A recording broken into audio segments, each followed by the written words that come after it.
Benedikt Rúnar Guðmundsson. Benni, þið gerðu góða ferð í Borgarnes í síðustu umferð og skelltu heimamönnum í Skallagrími. Það var sætur sigur.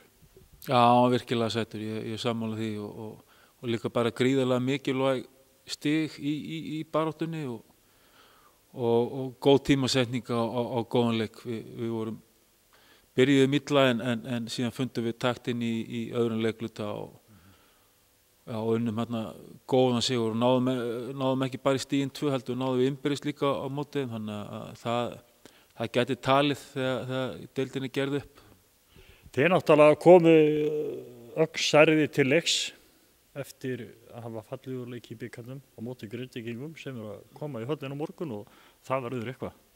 Já, það verður eitthvað. Við erum svona að vinna í því að ná betri stöðuleika, að vera ekki að flakka á milli frábæra leikja og síðan kannski miður góðra leikja hjá okkur, þannig að við komum virkilega einbeittir til leiks á morgun.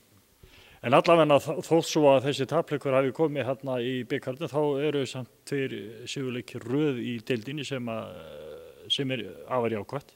Já, mjög svo og móti sterkum liðum, Tindastóli og Skallagrími, lið sem við töpuðum fyrir í fyrri umferðinni og náðum innbyrðis á móti báðum liðum, þannig að við erum ánægðir með það, en það er fullt af erfiðum leikjum framöndan og hver leikur núna í þessum þétta pakka, hann skiptir svo gríðarlega miklu máli en fyrst og fremst þurfum við bara á morgun að eiga góðan leik, svo kemur bara í ljós hvort að Grindvíkingarnir spili bara ennþá betri leik eða hvort þetta dugar hjá okkur, en við þurfum bara að ná þessum stöðuleika í spilamennskunni.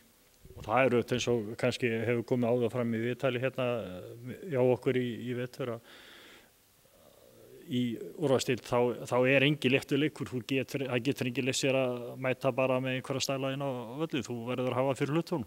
Já, dagsformið er búið að skipta gríðarlega máli í deildinni í vetur. Lið hafa verið að vinna góða sigra á hvert öðru og það er bara einbeitingin og vinnusemin sem er að skilja ofta á milli í þessum leikjum. Sýnist ekki samt að eftir þessa 2 deildarleiki, sigurleiki núna í röð, svona veiti strákunum, svona pínlítið auki sjálfstraust að koma inn í framhaldið?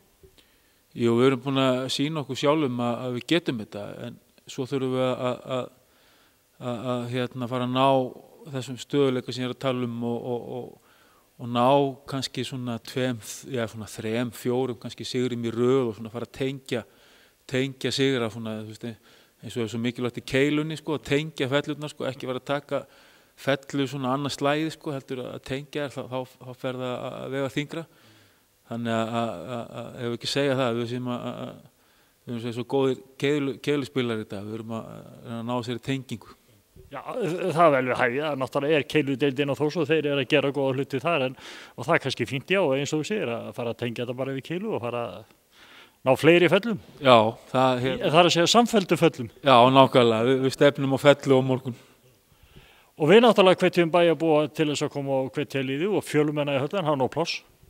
Já, koma að borða, fá sér hamborgara, taka í róla, vera mættur inn í sal, góðum tíma og hóra síðan á góðan körfuboltaleik. Það er ekki, það var langt síðan að voru úrvalsdeildarleikir í hverju viku á Akureyri, þannig að endilega koma og nýta sér það að sé boðið upp á topp körfubolta í íþróttavöllinni. Það verðum að fá bara bestu lið landsins reglulega, þannig að endilega mæta og njótið.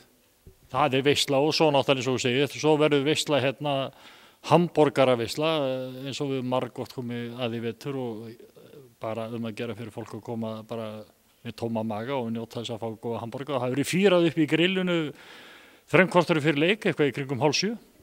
Já, þetta er bara svona eins og kannski er mikið í enska boltanum og svona. Þetta er kannski ekki allur dagurinn en allt kvöldið. Þetta er ekki bara að koma og kíkja á leik og bruna svo heim aftur. Þetta er bara kvöldið undirlagt, þetta er bara kvöldmaturinn hér og síðan vonandi góð sýning.